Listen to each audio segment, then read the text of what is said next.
What concerns me is that I don't have confidence in what I'm being told about the vaccine from the authorities, not so much because I think that they are necessarily stupid or malevolent, but it's very clear to me that they're not tolerating dissent on issues surrounding the whole pandemic. Can doctors express themselves and say that their outpatient treatments work? I know doctors who've been told to shut their mouths by district attorneys. Obviously, Stephen Latulippe lost his license for making statements about what he felt was going on. Simone Gold, who is one of America's frontline doctors that made a big impact in the summer, I think it was, with their comments on the pandemic, she lost her job. Curt Schilling just the other day lost his insurance. So we're seeing this very dark collusion of government actors, whether it's state medical boards or other regulatory agencies and corporations, making it clear that American doctors are not at liberty to express what they truly believe and to speak and act according to their conscience without fear of reprisals against their employment, their ability to practice medicine, and who knows what else, frankly, these people are willing to do to punish those who do not toe the party line.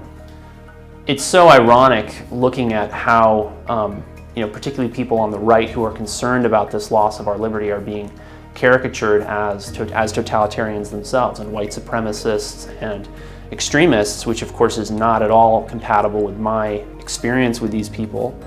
I know many people on the right who are just genuinely concerned about erosions to our freedom of speech. And what people need to recognize is the fact that Western civilization as a whole has a lot of faith in science, for better or for worse, and the cornerstone of that faith has been that dissent has always been tolerated. People have been allowed to make extreme statements. There are still flat earthers. And I think it's Ron Paul who likes to say that we don't have freedom of speech so that we can make controversial statements about the weather. Although, of course, with climate change, that statement takes on a whole new irony. But the point is simply that we need to be able to say things and speak our minds freely without being afraid of having our licenses taken, our livings destroyed, our families threatened, for example, as I know has been happening to politicians increasingly, as well as other private citizens. And you're right, this is what happens in totalitarian regimes.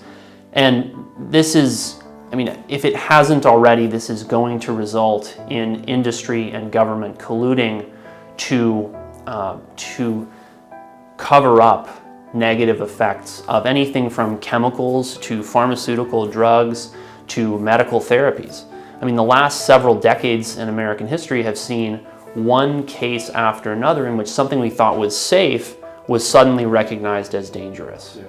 Well, that only happened because very strong-willed, conscientious people made it their life's work to study these things. Being a whistleblower, being a dissenting voice in science is not a profitable or even laudatory venture. Many of these people end up vilified, hated, poor, impoverished because of the choices that they made. And yet we have to go back to the historical record, which is very clear that it's only when we allow them enough freedom to make headway and to continue their dissent that what's true and actually right scientifically becomes part of the mainstream consensus. We're looking at a moment in history now where that dissent could be snuffed out and very flawed thinking could become enshrined in what is becoming a increasingly dogmatic and orthodox view of how to treat disease and how to manage public health. And the changes in thinking on this have been astonishing when you go back. The idea of a lockdown, to me, I never learned about that in medical school. I never heard about it in undergraduate. The whole term quarantine comes from an Italian term that refers to the 40 days that they would have a port lay in, or a ship lay in port before they allowed people off, and that was in response to the plagues and epidemics of ancient and then the medieval world. Lockdown comes to us from the penal system. It has to do with punishing the inmates for creating trouble and trying to, buck the system and break the rules. no one before COVID ever, that I know of, seriously considered lockdowns to be effective. And they also, it's very clearly in there, in things they've written from before the lockdown, they didn't think that it was going to be effective, or that it had ever been effective in the past. And as big tech becomes more and more a feature of our life, if you're not doing business on an in-person basis with foot traffic to brick and mortar businesses, if Google or Amazon can deplatform you, or if Shopify can shut down your online storefront, then all of a sudden you could see just about anyone in society disappear from the public eye overnight because they have an opinion that may contradict what the mainstream narrative is. This is a level of totalitarianism that I think even Orwell and Huxley would have struggled to envision. And this is a question really then of, how do we want to live our lives? What rights do we think are important? Who do we want to listen to? And this is all coming down to the fact that there's increasingly a division in American society between people who want to listen to a certain group of experts. And it's not the experts, because for every opinion that I can find in the mainstream in favor of lockdowns or in favor of masks, I can find someone with an equivalent level of training and an equivalent number of degrees and a perfectly excellent, exceptional background in medical science who thinks that they're pointless. So, people want it to be as simple as the experts think this, and it's never that simple.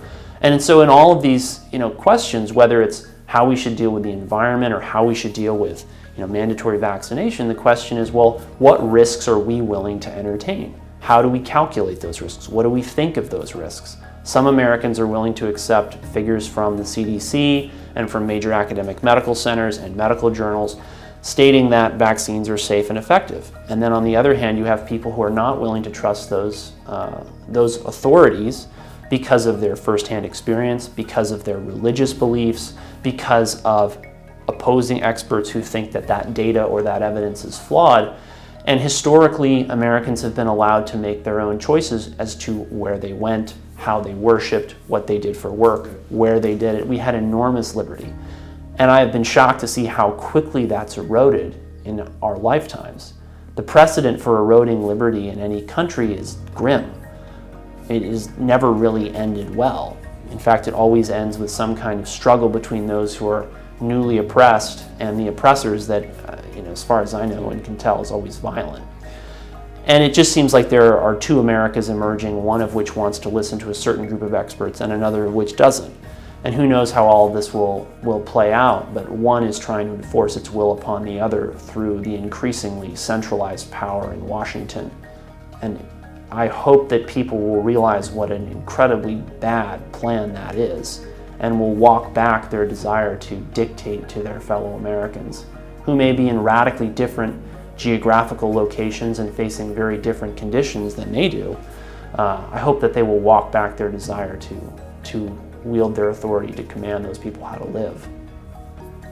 I pray that people should remember that God gave them their own intellects and their own minds and their own senses in order to interpret the world around them as they see it, and not as someone else tells them it is.